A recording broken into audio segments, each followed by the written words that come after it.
Well, hello. Welcome. Thank you for being here with me today, for hanging out on the podcast. It's really lovely to be here and back on the mic.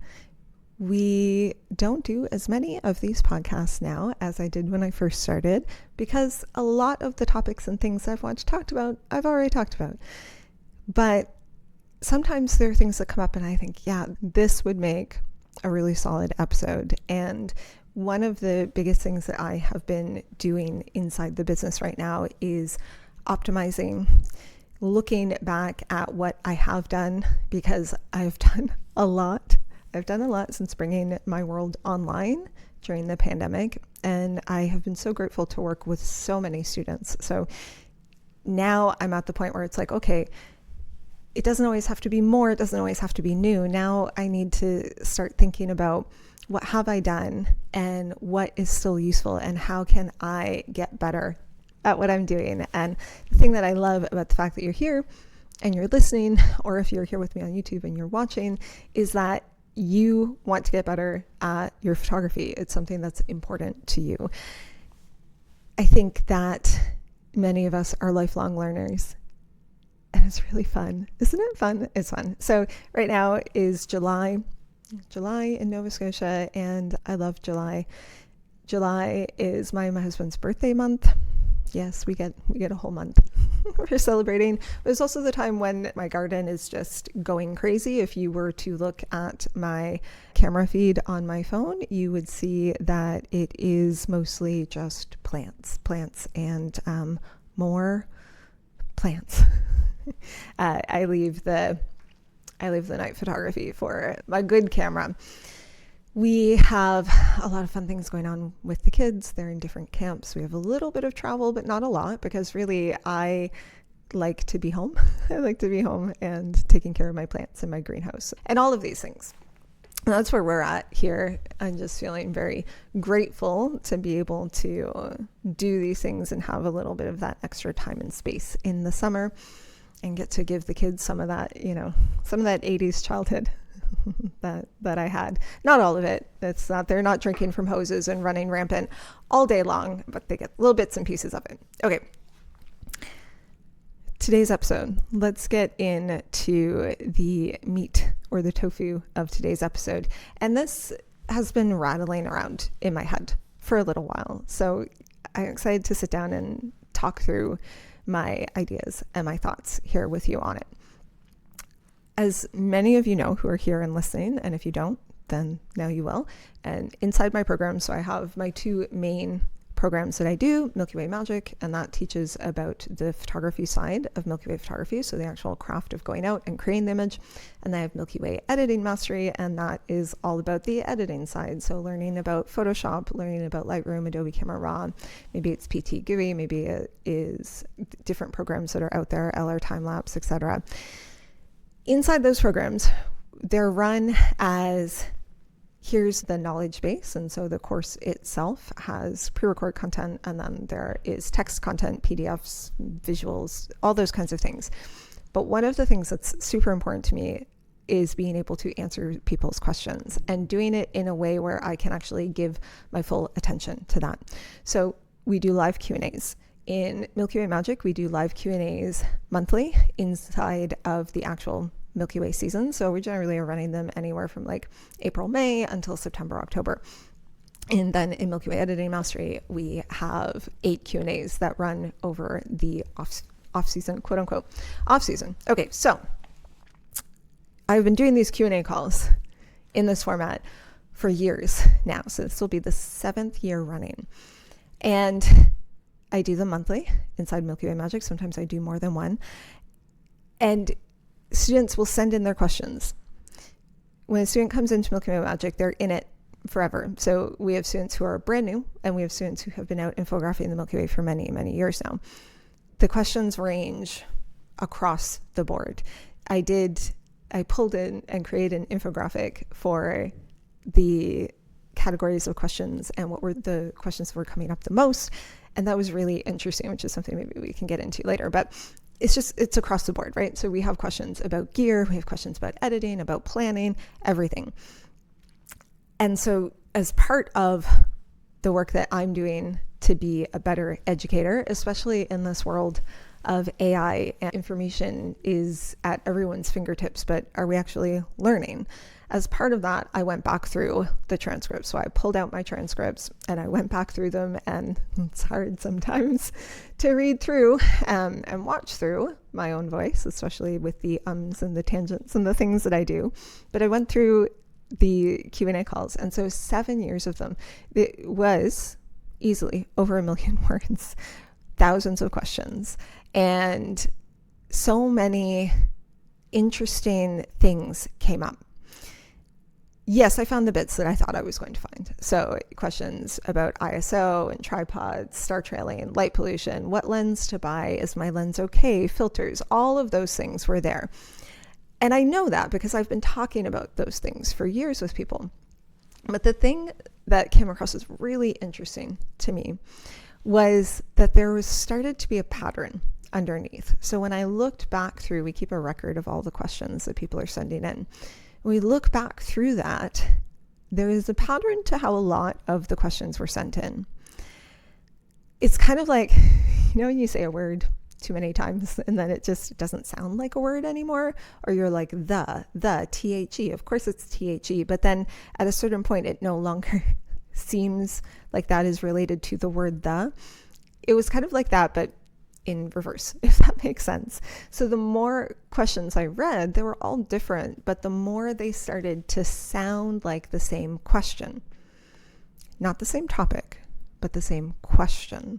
So underneath the questions about what ISO do I use, which tripod, is my image a composite, is it a blend, there was a cohesiveness to how a lot of these questions were being asked. And it took me some time to pull apart, like, what did that look like? The shape of the question and the way that the question is being asked. How could I articulate and put that into words? Because I had this thought that if I can figure out what patterns are around this, what is that one kind of voice that's coming through, then I could really help people be able to look at what are the things that we're saying that we don't realize we're saying, which in turn is what are we thinking that we don't realize that we're thinking. So that's today. That's what we're doing today. We're going to go through that process, what I found, the way that I've organized it. And I made like a little, it's not a full framework, but I was like, okay, well, I like putting things with Post-it notes. I like putting things in categories. I like giving things buckets. I just like everything to be in its place, if it can be. And so I am calling this the 4 questions under a question. And it's 4 questions that almost every single technical question was actually secretly asking. And then at the end, this is my plan. Let's see how this goes. I'm going to bring it all together. And I'll tell you about that pattern that I ended up seeing, the way that the questions have been changing over time, especially as we have students who are coming back to more and more Q&As.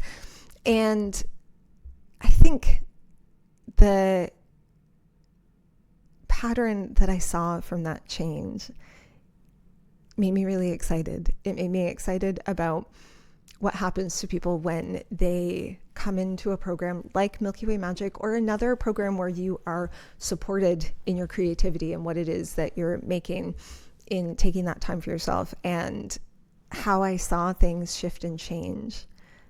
And so that, well, you have to stick around. You stick around until the end to hear that. My hope for you today, after this episode, is that when you hear yourself asking questions, maybe you're submitting to a Q&A, maybe you are saying the question to yourself when you see something, when you see someone else's photo, or you see something that you're just curious about. My hope is that you are going to take things away from today that will shift the way you think about the question you're asking, that you will hear the question that is under the question. Okay. Hey, so before we get into my little framework, the 4 questions that are underneath the question, let's do a little check-in. I love to do this. So take stock of where you are right now in your photography, not where you think you should be, not where the people who you follow or interact with online are, where you actually are right now. So you yourself, where you're at, where you are in your life, in your capacity to actually get your camera out and take pictures. When you take your camera out, how does it feel? Maybe you have never taken a Milky Way photo. Maybe you've got one or two under your belt, or maybe you have, a memory card full of images and you just have no idea what to do with them. Or potentially you're here and you're like, you've been doing this now for years and you're working on your artistry and your mastery of it. You're working on expanding what you're doing. There's no wrong answer. There's nowhere to submit it. No one else is going to see this. And of course, as you know, there's no hard time. We do not give ourselves a hard time here. So there's no judgment attached to this. We're just doing, this is where we're at. This is the check-in. This is how I feel. And this is where I am. We notice. Before we can get into all the other pieces, we take the time to notice. Yes, we've done that. It's okay, I'll wait. Okay. So the first question that is under the questions from all these Q&As, the first thing that I noticed, it wasn't about the topics. It wasn't about what the content of the question was. So how I would answer the question, the thing that I would answer, it wasn't that. It was actually the way in which the question was posed. It was the grammar of the question. It's okay, stay with me. This will not turn into an English lesson. That is not my forte at all. But the shape of the questions was really interesting. The things that kept coming up. So people saying things like, should I? Do I need to? Is it okay to? Am I allowed to? Is this right? Am I doing something wrong? Do you hear that? The questions had the guise of being a topic question, wanting to know about something particular, our settings, light pollution filters, etc. But they're not actually information questions at all. If I want information, I'm going to ask a question like, how does stacking reduce noise? What does this setting do? That's a question about this world of photography. But should I? Is it okay? Am I doing this right? Those are not questions about information. Those are questions about me. Those are permission questions. And the person asking them already suspects an answer. Yeah? Yes. What they're really asking is, will you tell me I'm allowed? So that first question under the question is, am I allowed? And when I saw that, I really couldn't unsee it. Someone would ask, is it okay to take my sky images and my foreground images at slightly different times? Now, on the surface, this is a technique question. And I would answer about the technique, about is it a blend versus a composite? How are you lining them up, etc. But when you think about it, the question that's underneath that question was, am I allowed to do it this way? Or are there like photography police that are going to come and they're going to take my camera away, right? Maybe. The Astro Police. Someone would ask, should I be shooting at this ISO? Under the question is, am I allowed to make this choice myself? Do I feel confident about making this a choice? Or do I need it signed off first? Do I need someone else's okay before I can ask the question? And this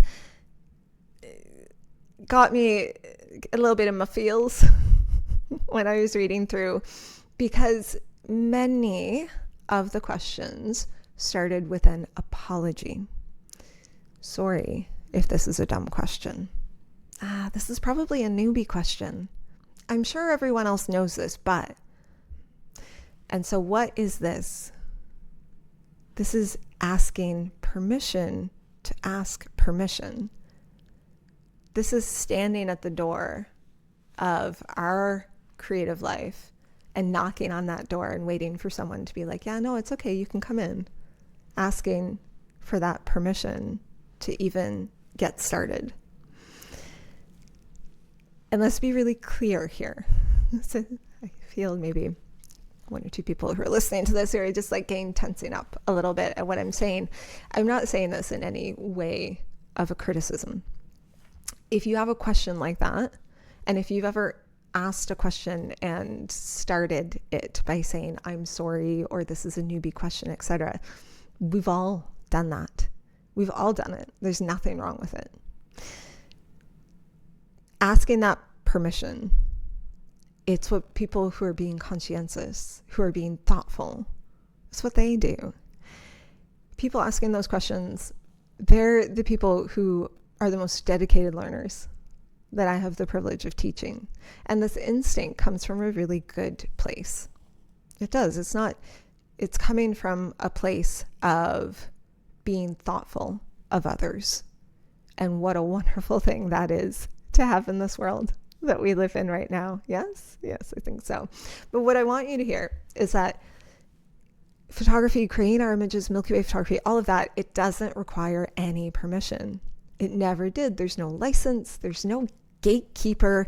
No one gave me a permit to point my camera at the night sky. Now, potentially, maybe you are going in a park where you do actually need a permit. So that's different. But the act of taking our camera out and of shooting and of creating, it doesn't need that permission. It's already there.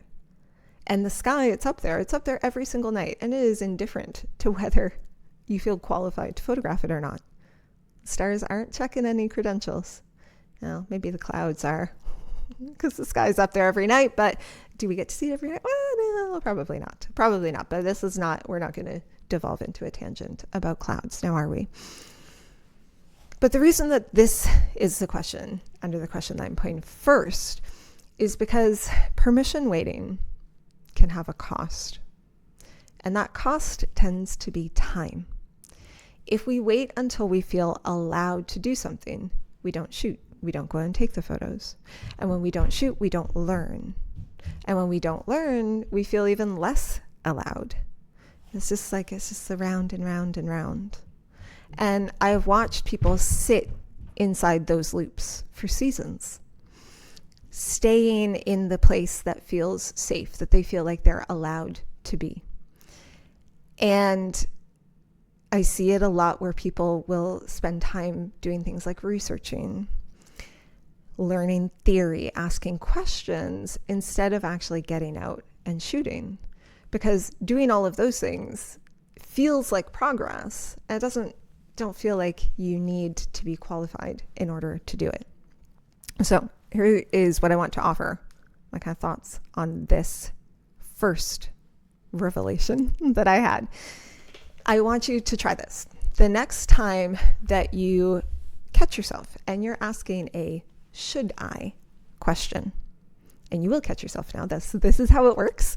You will notice it now that I have put it into your head. I want you to translate it. So take the should out and put a what happens if. Should I use this ISO becomes what happens if I use this ISO. It's a difference to that. Do you feel it?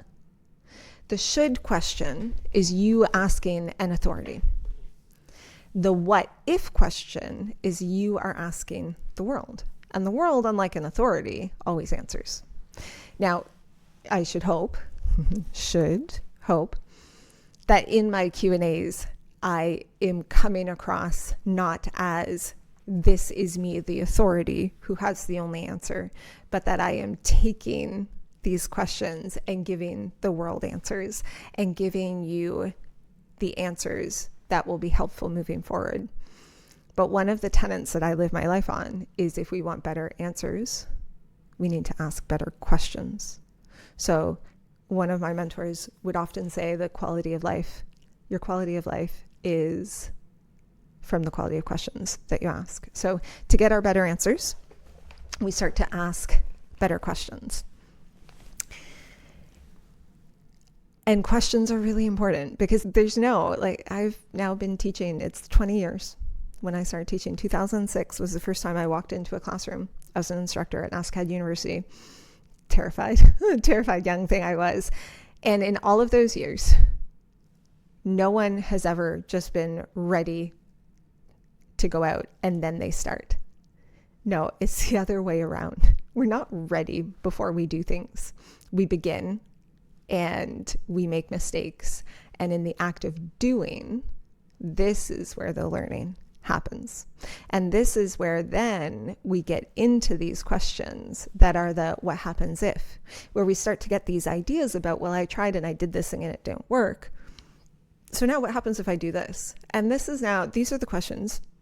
You start to answer them yourself, or you start to get into conversations that would not have existed before if you ask the question in a different way.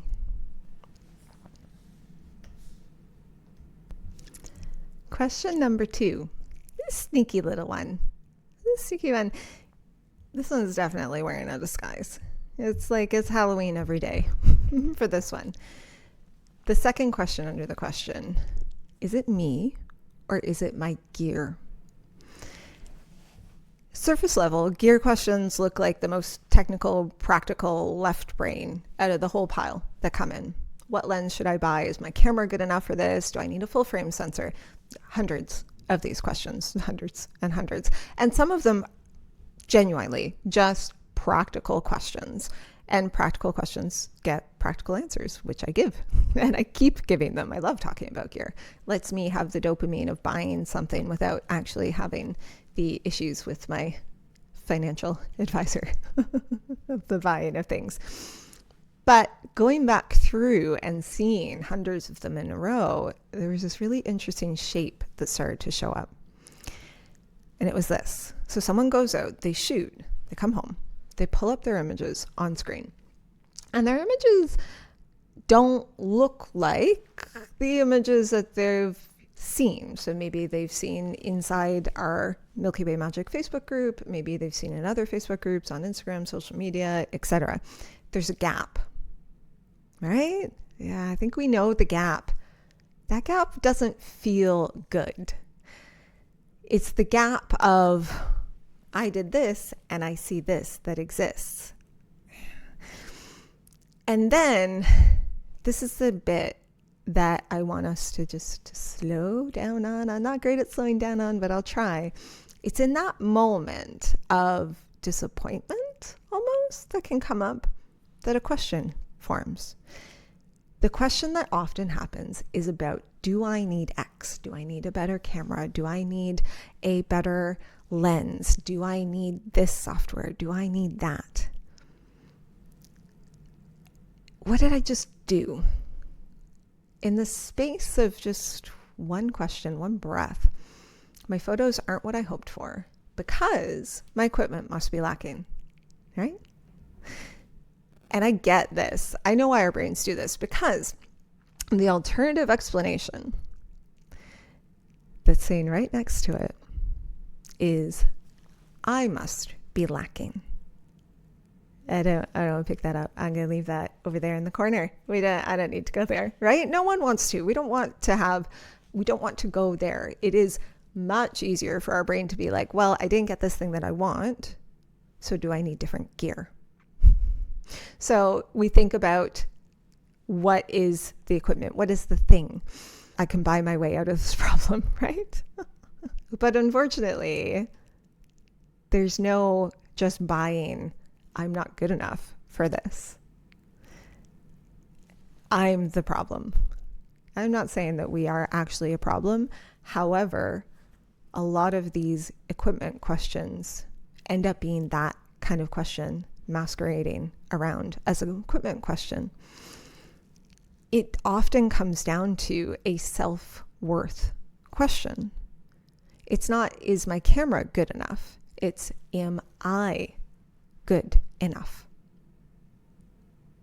And the gear questions often are, am I good enough? And can I please get the answer to that?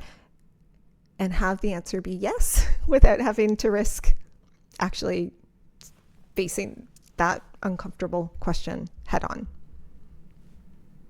I don't want to face that question head on. I don't think anyone else wants to either. That's really vulnerable, isn't it? That's really vulnerable. And we might not even realize that's what we're asking a lot of the time. Here's what I want us to think about. If we have these questions coming up because of a gap, if we think to ourselves, my work looks like this and I want it to look like this. Do I need new gear? If you see that coming up, I want you to stop for a moment, because that gap that you're seeing in the beginning, it is usually not you. And it's usually not your gear either. It's the medium, it's the genre itself. Okay, have I lost you? Let me explain. Okay, so a raw photo of the Milky Way, straight out of camera, any camera, mine included, is going to look flat and gray. It's a little bit disappointing, right? And that's not a malfunction. That's what a raw photo from the night sky looks like. Those beautiful, colorful, glowing images online, they've all been developed, processed, brought to life. Just like I talk about this all the time. It's like a negative that hasn't been processed and printed in the darkroom. It's like a contact print. And very often, we don't get to see that starting point. Now, inside Milky Way Magic and inside Milky Way Editing Mastery, this is something that we get to see and that we talk about all the time. But very often, there's not a lot of transparency around this. And so what we're doing in that gap is we are comparing our beginning to someone else's ending. Your raw ingredients to someone else's finishing meal. And then you're like, oh, okay, well, maybe I just need a better oven. No. And it's interesting because in terms of editing and processing our raw files and all of that, it is one of the most common questions across the last 7 years of doing this online. It's some version of like, what does this look like straight out of camera? What does the unprocessed file look like? Why do things look like flat gray?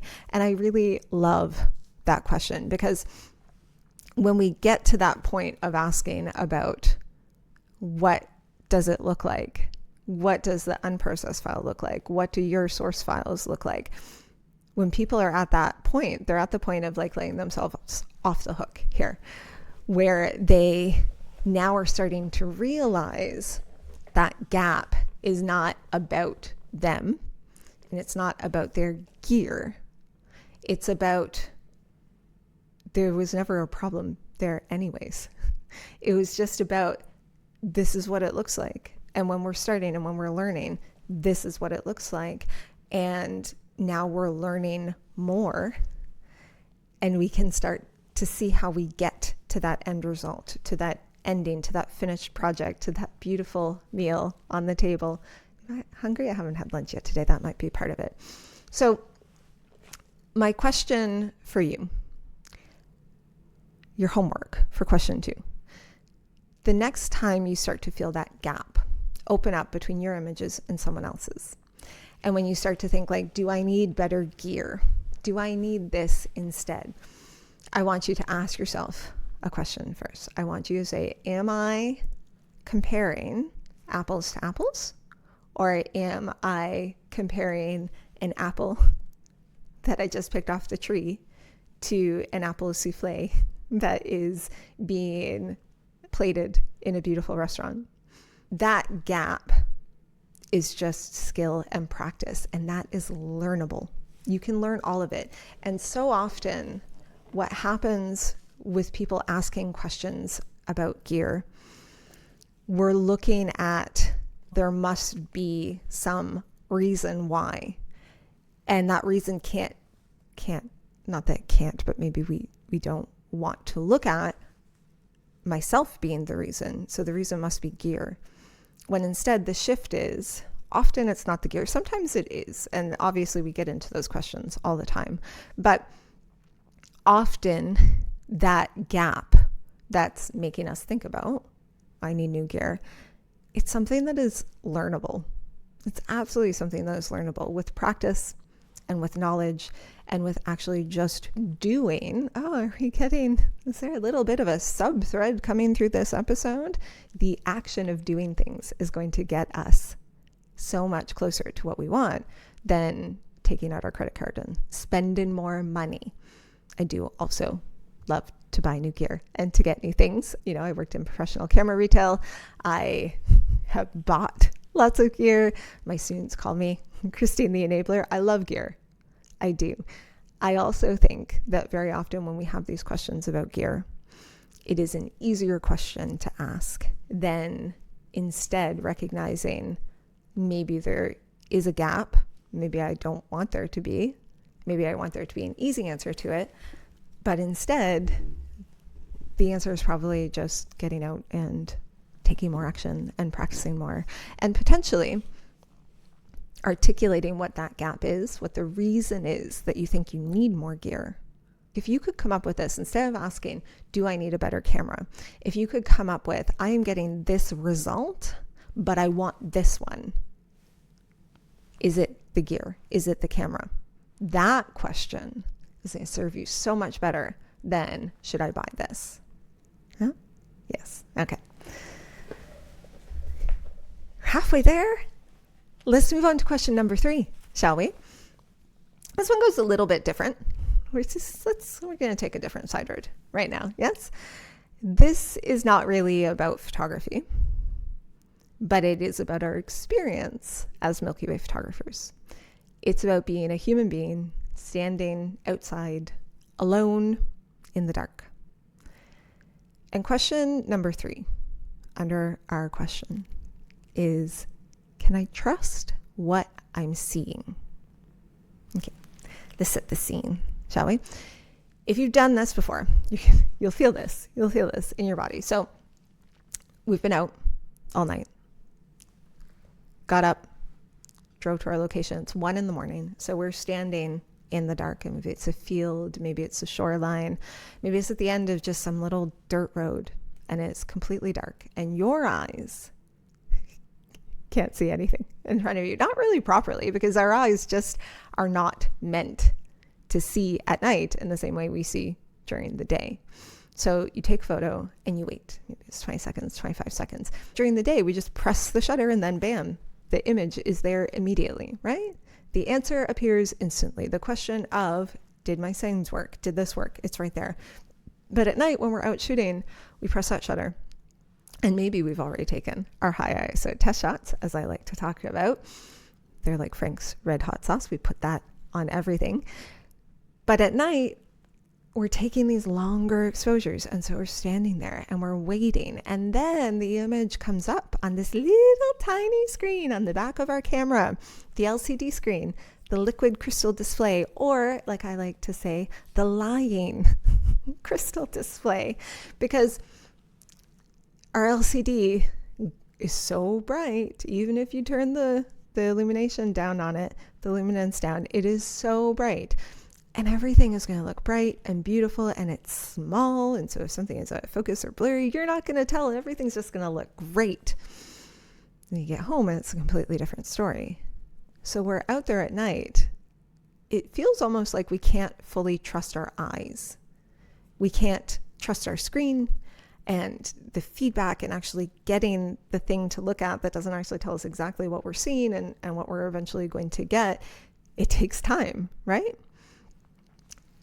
So one of the biggest questions that I was getting year after year are what I put into the bucket of the checking questions. How do I know if my stars are in focus? How do I know if my exposure is right? Can I trust my LCD? How do I compensate for the screen being so bright? Do I zoom in? How far do I zoom in? Should I take test shots? How many test shots? How do I know what to look for in the test shots? How can I be sure? Am I sure? How can I really be sure? And you might hear all of those and start to think like, wow, these people are really anxious. And it's like, no, obviously they're not saying it like that. But when you go through this volume of questions all together, you start to be able to see it like that. And I do think that, yes, there is a level of, you could say, low-grade anxiety around this. And I think that is common and normal and natural, right? This is not, having anxiety is not a character flaw. Now, having excessive anxiety that stops us from doing things, that's going to be a little bit of an issue. But anxiety itself It's a really rational response when we think about it. It is the rational response of a nervous system that has been dropped into an environment that is outside of the normal. And if we think about night photography, like, this is absolutely that. We're in this environment which just doesn't really have any reliable feedback, which is very different from everything that we're used to. Yes, it is completely normal. And I would even say to be expected to have some anxiety around this. And if we take this a little bit further and we think about the ways in which we learn, we act, we see the result, we adjust. That loop is how humans learn to walk, to cook, to drive, to just do things, right? We act, we get the result based off of that action, and then we adjust. But night photography takes that loop of action, result, adjustment, action, result, adjustment, and it stretches it out, doesn't it? It delays it. It is longer. That can feel a little bit uncomfortable, right? The way that we are used to doing things. And if we think about, as photographers, the way that we are used to taking photographs, the ground starts to feel a little bit unsteady, right? Like things that we usually have as feedback tools are taken away. That's not all that I saw too with this check-in question. The other part that came up a lot with this was scarcity. How many clear nights? A month? A season? A year? Do you get? How many of those clear nights can you go out and take photos? There will be some people here who are like, I get tons of clear nights and I can go right out my back deck onto the desert and it's beautiful, maybe hot and scorching, but beautiful. And then there will be other people here who just laughed and were like, clear nights, what's that? I haven't seen the stars in 2 months.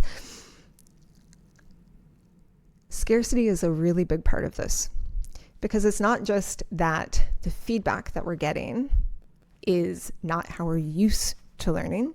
It's also that chances can be a lot more rare to actually even get out there and do this. The Milky Way core has a season. Within that season, there is the new moon timing. So getting out and shooting when the moon is below the horizon.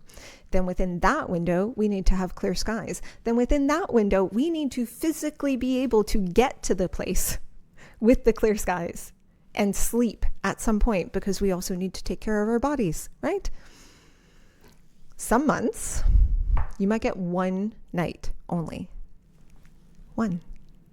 And when you only have one night, every choice on that night feels big, right? Feels enormous. And that mistake that could happen feels like it's going to cost me a whole month.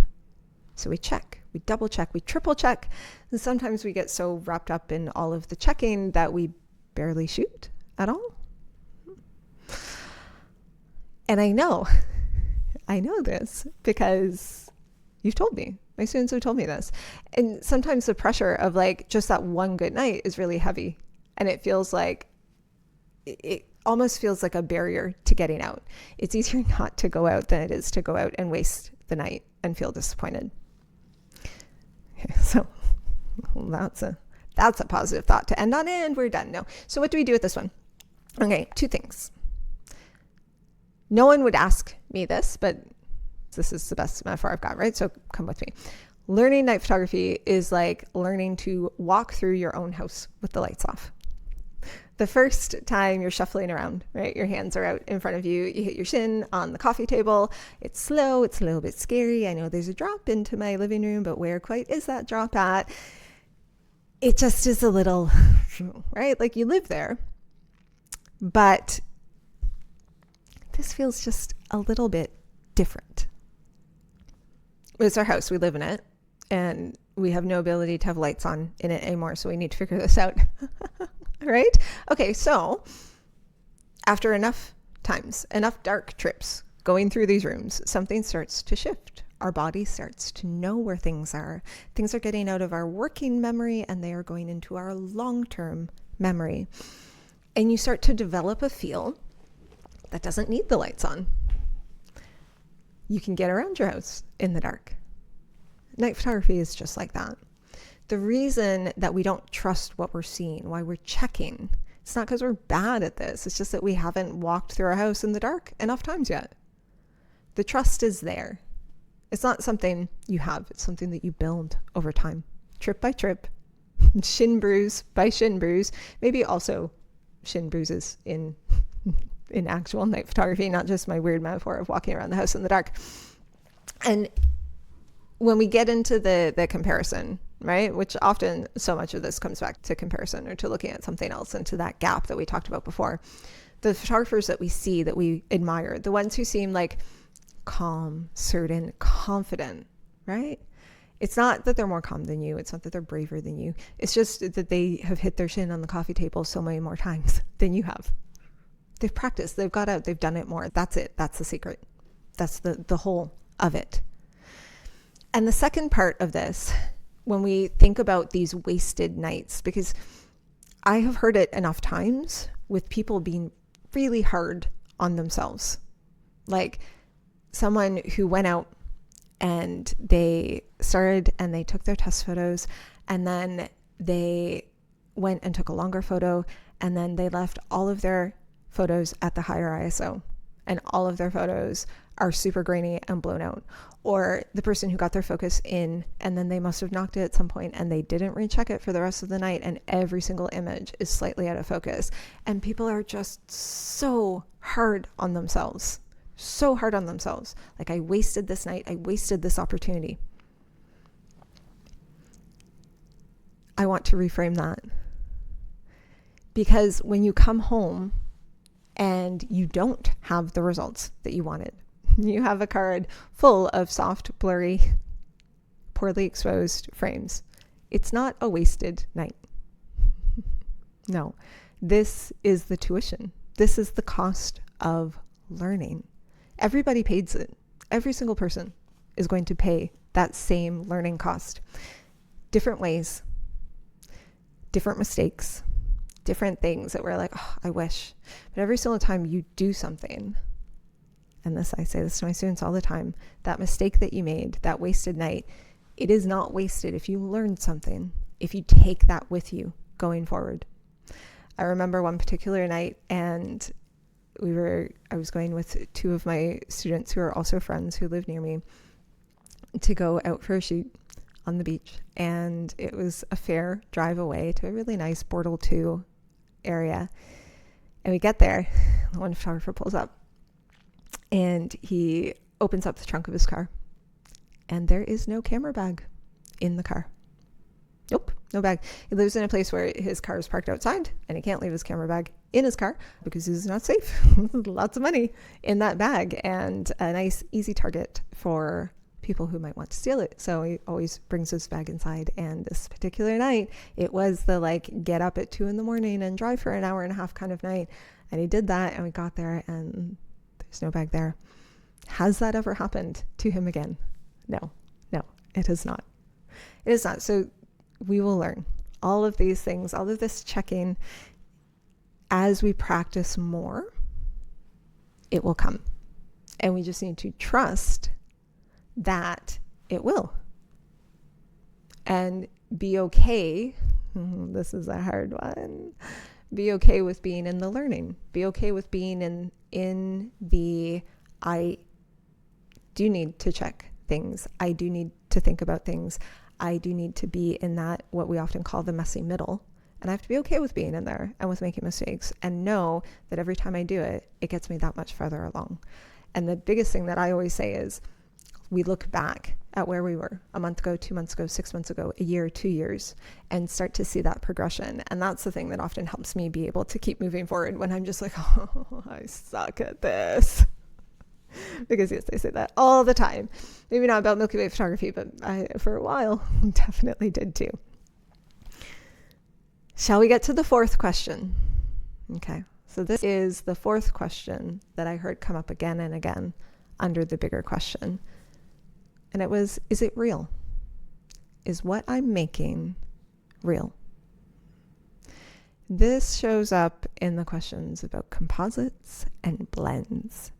Now, if you're new to this world, I'll give you a little bit of context here. So in nightscape photography, it's really common that people will photograph the sky and the foreground separately and then bring those together with editing. And this is done because if you photograph the sky and the foreground together in just one frame, the exposure needed to capture the sky correctly will give you a silhouette foreground, unless there's a lot of light pollution around. So people will take at least 2 photographs so that they can expose for the sky and expose for the foreground. And this is the base of all of this with blends and composites, etc. And we're not going to go down that particular rabbit hole, but I have talked about it before on the podcast many different times. And the point is that this is normal. This is a normal way of shooting. Is it normal in other photography? No. People call that composite photography pretty much across the board. Not in all genres, but in most, especially when we're looking at things like landscape, wildlife, nature photography. So the point here is that a lot of this work that we see and that we really admire with Milky Way photography, it is taking multiple exposures and putting them together. This is almost all of my images are that. And still, year after year, so many questions come in about this. If I shoot my foreground at blue hour and my sky later, is my image a composite? If I blend 2 images, does it still count? Do I have to disclose it? Am I cheating? Oh, cheating is a big one. And a few years ago, one of my students asked a version of that question that has stayed with me. She was asking about the same thing. Is this a blend? Is it a composite? And she wrote, and I quote, she said, "I get that this is my art, but is this a common thing that people do? I get that it's my art, but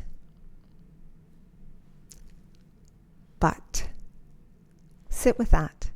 What happens when someone says but after something? I use this on my family all the time. I say, you just said that whole wonderful sentence to me that was validating of my experience, that talked through the thing that we're trying to work through right now. I don't say it in this way. By the way, I say it in a much chippier way because we're probably getting into something with either my kids or my husband. You said this whole thing that was validating and just spoke to exactly what I wanted you to speak to. And then you put a but at the end. And your but, everything you said afterwards, completely discredited everything you said before. It took away any validity, anything behind what you said before. I get that it is my art, but. Well, that but means that it doesn't matter that I get that it's my art. Look at the sentence, right? In the first half, she was granting herself permission. It's my art. I decide, right? This complete creative authority. It's hers. It's claimed as hers. Then there's the but. And in the second half of that, she hands it all back. Is this common? Do others people do it? Would people online approve? Would the room approve? Would my peers approve? The permission to do it because it's my art, that was like half a sentence, right?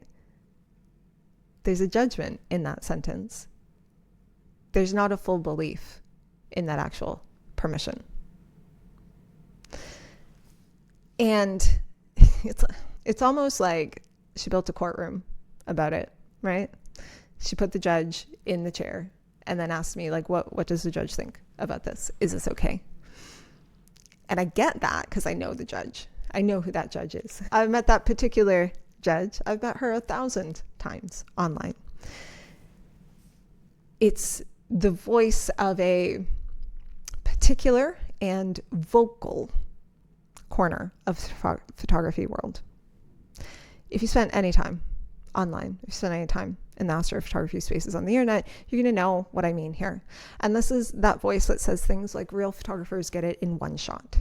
Real photographers don't blend. Real photographers don't use Photoshop.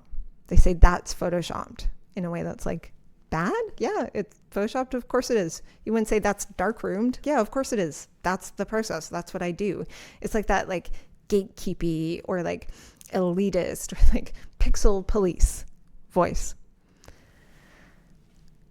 And what breaks my heart is when I hear these questions from my students who are lovely and thoughtful and capable and careful and wonderful students who internalize that judgment, who have that come to them, even when they are actively choosing other thoughts, when they're actively saying, like, this is my art, I can do what I want. And I have been conditioned by everything that I see online from the people whose voices are the loudest, even though that particular voice doesn't actually have any relevance to me. I don't have a connection to that voice, to that person, and they don't know anything about me or what I'm creating.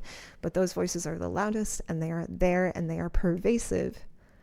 And so that we internalize it and we bring it in to our head. And that, I've talked about this before, but I've negative Nancy, and I know lots of lovely Nancys in my life. You might be one of them. So don't, if you're Nancy, it's just because I like alliteration. Okay, I'm sorry. But I have that voice. And negative Nancy says that to me in my voice, in my head often. And I know many of my students have that as well. And it's not a helpful voice. It's not going to take us forward.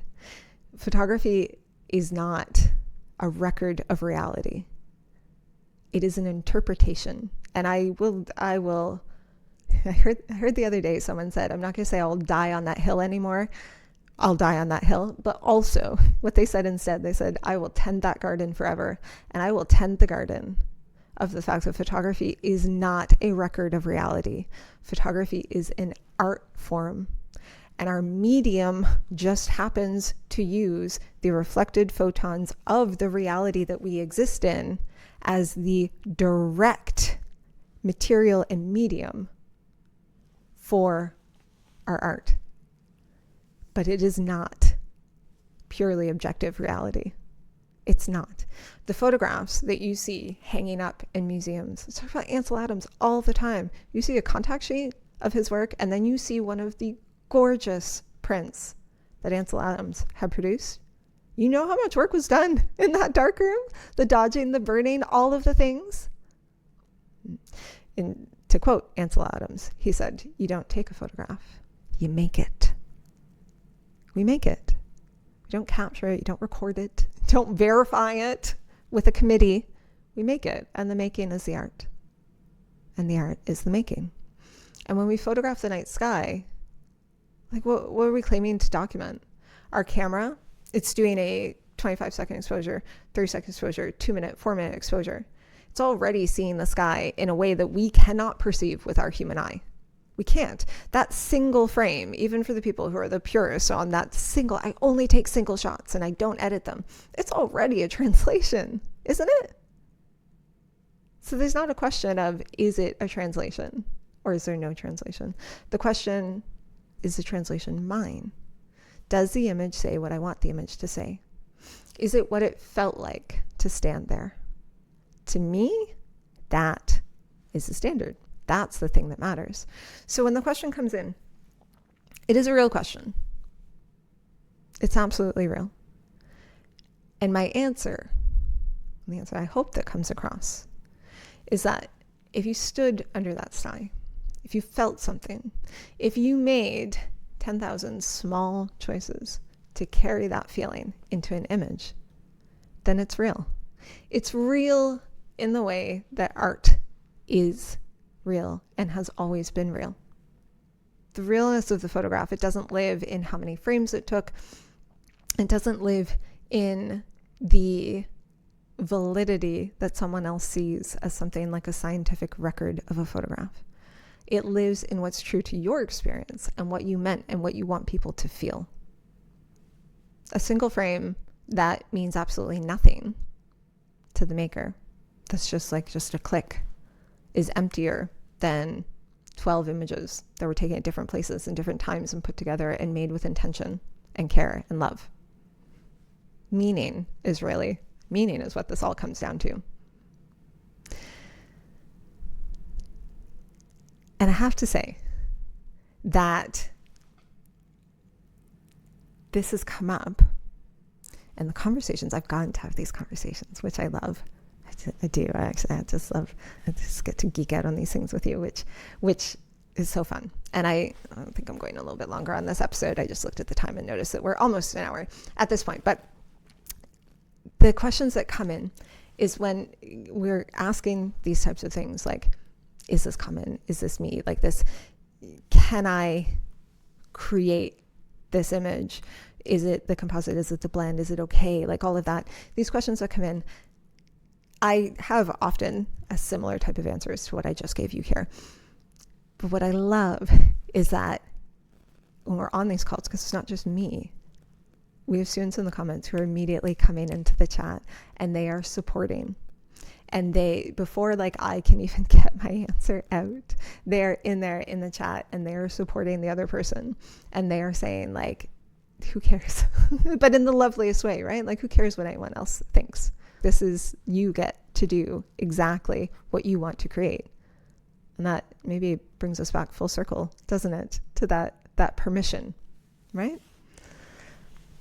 So those are the 4 questions. The 4 questions under all of those thousands of questions. So let's take this. We've gone through some things already here, right? So what were the 4 questions? What were those 4 questions underneath all of those technical questions? The real questions were, am I allowed? Is it me or is it my gear? Can I trust what I'm seeing? And is what I'm making real? Permission, worth, trust, legitimacy. None of those are actually about photography. And every single one is about photography. Because as photographers, we love what we're creating. We love being creative. We love being out under the night sky. We love being in nature. How can you not love being in nature? I don't understand people who live in a city and never go out into nature. It boggles my mind. We love all of that. And creativity comes from in here, comes from in our heart. And so it is wrapped up in who we are. And so permission, worth, trust, legitimacy, that is also wrapped up in who we are. So yeah, that's going to come across. It's going to come across in all of our questions and how we think about what we're doing, how we think about what we're creating. And I'm going to keep answering the questions. I'm going to keep answering the top level question.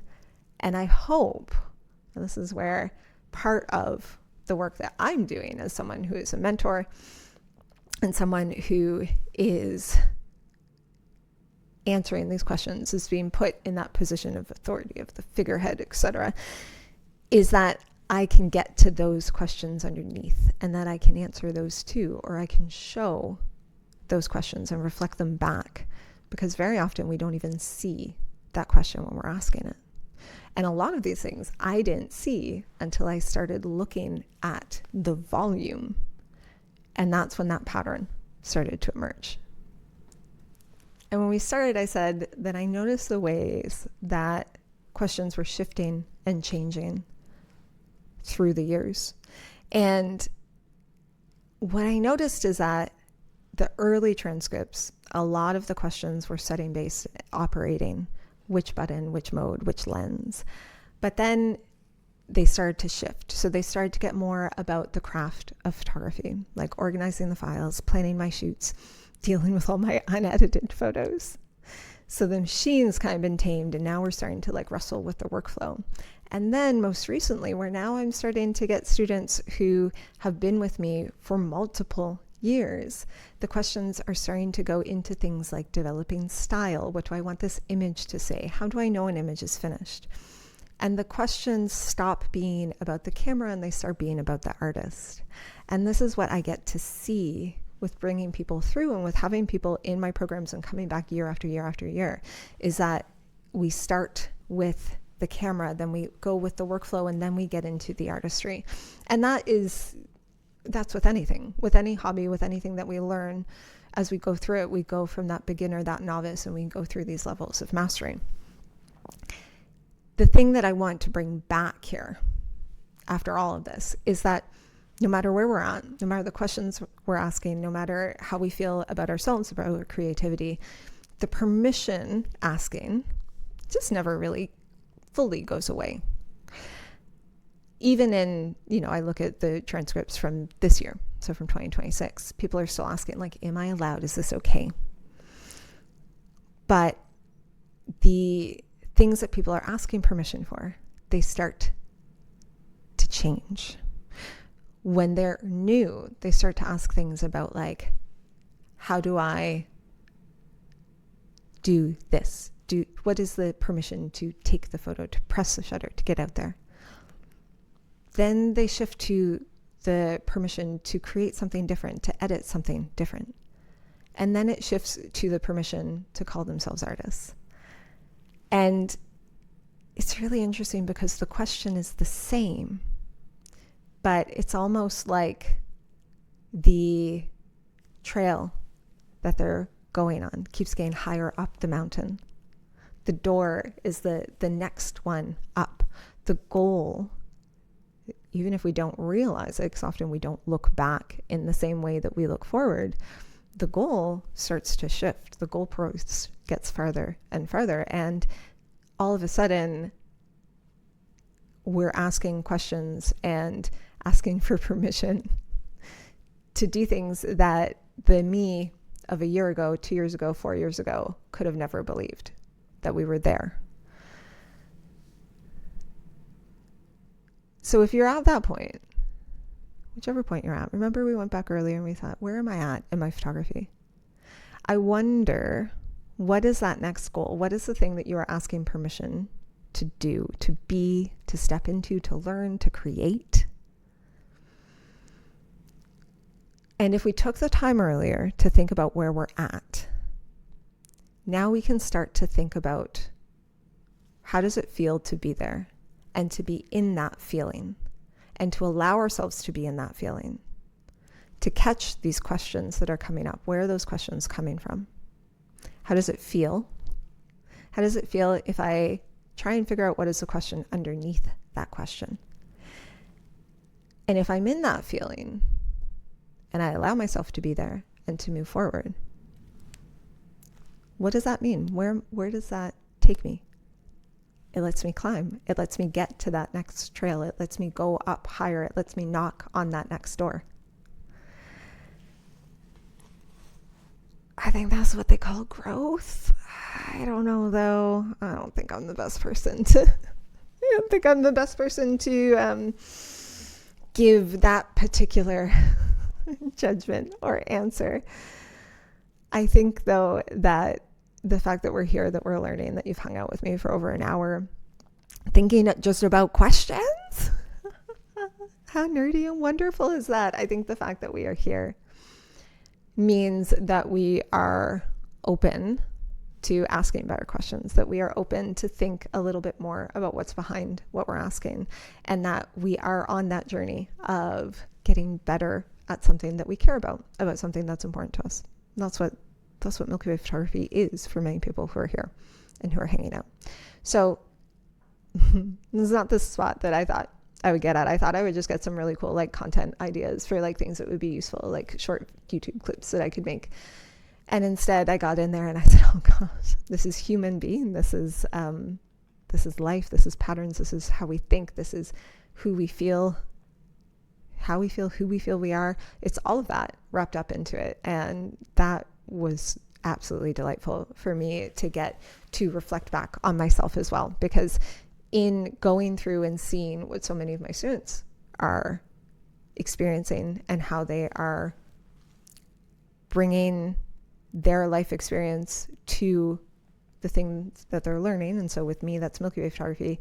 It let me reflect back on how I am doing that and showing up in my life too. And that was just one of the most wonderful things that really could come from this. And it also helped me be able to ask better questions of myself in how am I supporting people And how am I answering those questions? It also told me that I need to be a little bit more concise, but here we are, and we are well over an hour at this point in this podcast episode, and I try and keep things to an hour. So let's just say that I'm probably still need a little bit of work on that bit, don't we? Okay. I love that we've gone through this, that we've thought about the different things that come up in behind our questions. And I want for you at the end of this episode to reflect on why the question is coming up. Is it the gap that we talked about before? Is it permission? Is it that we feel as though we don't have the legitimacy, the worth? Is there a lack of trust in who I am, in my ability? Are some of those things coming up? And if they are, what is the better question that we can ask? What is the better way that we can frame the question? Instead of should I, what happens if? Instead of do I need this new gear? Is it I didn't get this result? And what is the reason I didn't get this result? We take the questions and we see the underlying question that exists, and it lets us ask better questions. And when we ask better questions, we get better answers, and we can move forward and be in action and actually get out and just enjoy it. I think that's maybe one of the biggest things that I talk about a lot, especially when people are coming into this genre of photography. There are so many things stacked up against us to not do it. So many things. We won't go down those rabbit holes right now. We're at the end of the episode. Christine, you're at the end of the episode. No more rabbit holes.